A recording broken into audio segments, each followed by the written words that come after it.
Google Antigravity is likely the most misunderstood code editor out there, but it's potentially the most powerful too. So I've been using it for the last 3 months in earnest.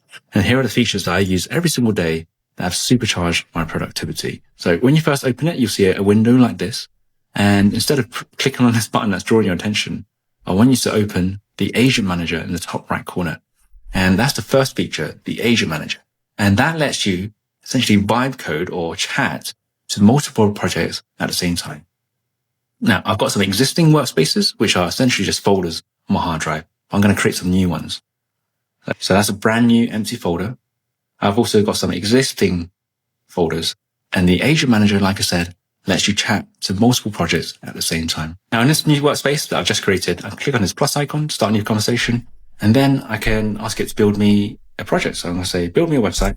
Okay, so it's not the world's best prompt, but I'm going to get a result out of that. And this is going to take a few minutes. And at the same time, I can open up another workspace. So this time I'm going to open up an existing code project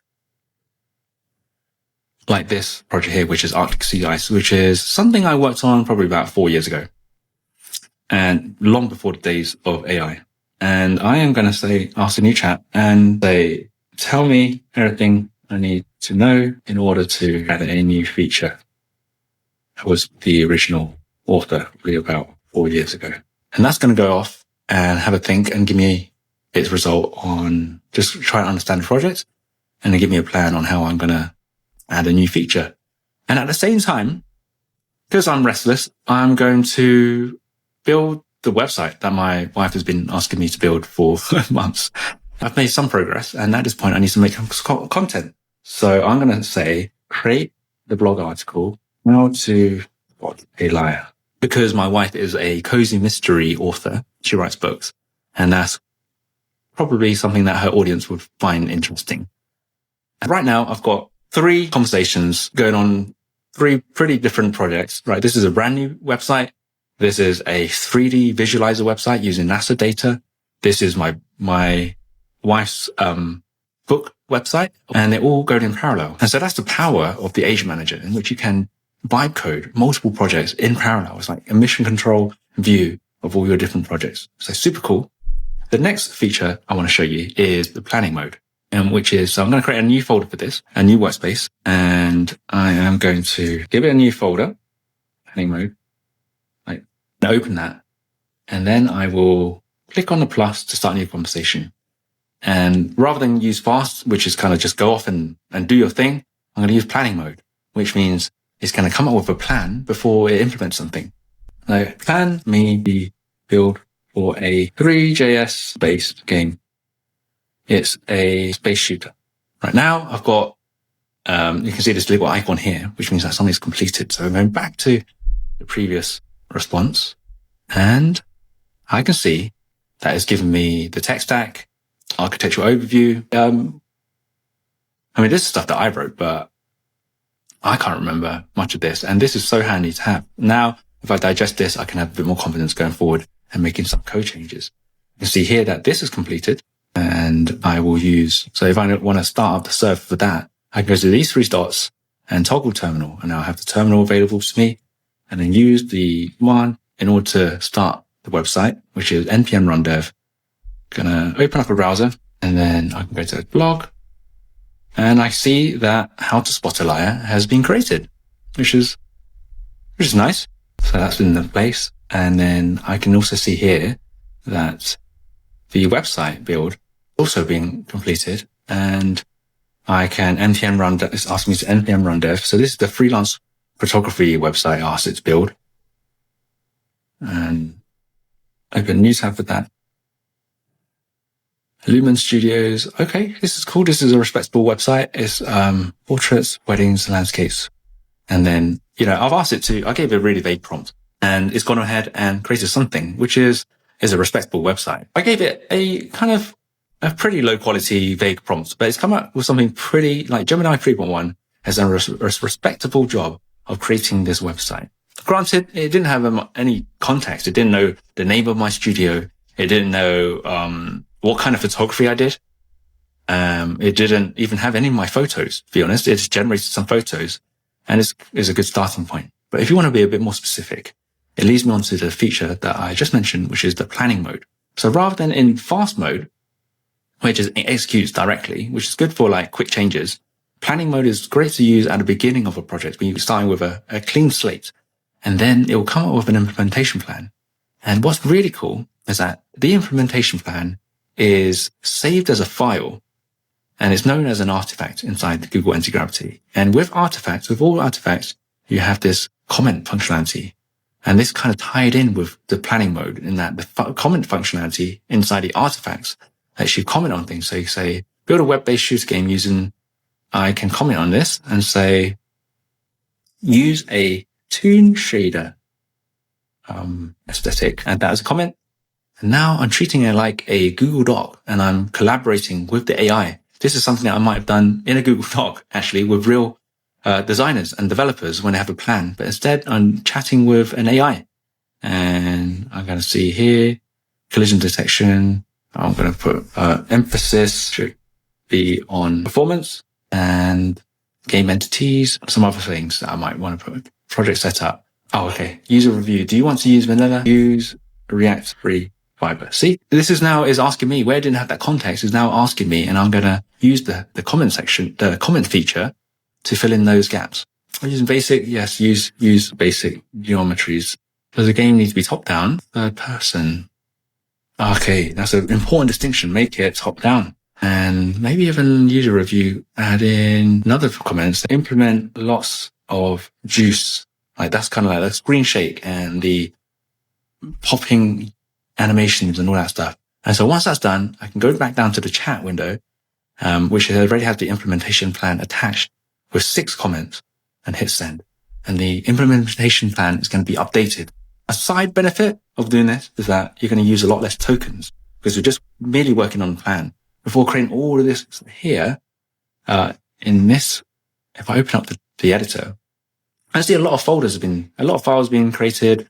There's been a bunch of code that's been written. All right. Well, that's using up a lot of tokens to do so. But going back to the planning, it's simply going to write out this markdown file, which is a lot less tokens, and run the implementation. And I really looking forward to what it comes out with. That Three.js game is going to take a while. And so I'll show you the next feature inside the Agent Manager. Now, the Three.js game is going to take a while to complete. And whilst we're still in the Agent Manager, I can show you the next feature, which I think is really handy, which is the Playground. Now, Playground caters for the situation where you don't really want to have to create a new workspace just to chat with the agent. And so I'll start a new Playground here. And then in this conversation, I can kind of use it as I would like with ChatGPT. I can say, write me the marketing copy for my photography business website. My photography website.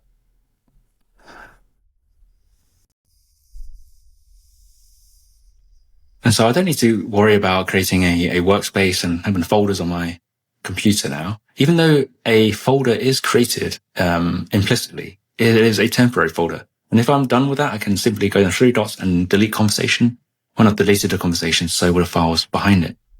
And so it's giving me the response. And what is pretty cool is that because I am working with files and I'm working with an agent and not just a ChatGPT like inside the browser, I can say, okay, write that to a markdown file because it has access to my file system, which is something that an AI chatbot doesn't.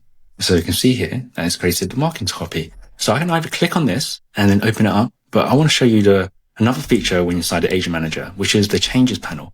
And that's in the top right-hand corner here. It says toggle changes panel.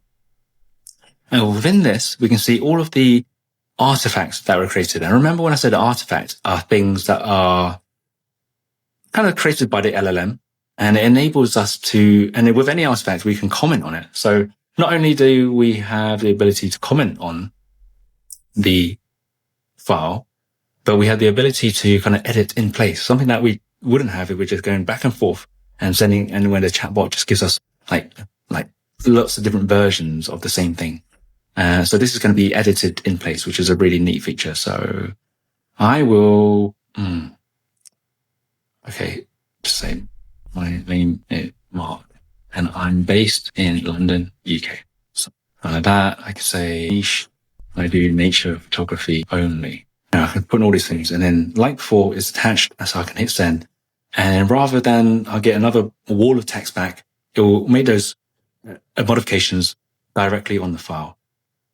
I said that the playground is a temporary workspace, and if you want to make it permanent, it's as simply as clicking on this button here, which moves your work into a folder. So I can click on that, and then I choose a folder, and it'll be moved there. So most likely we'll move it to that GitHub project folder that I showed you earlier.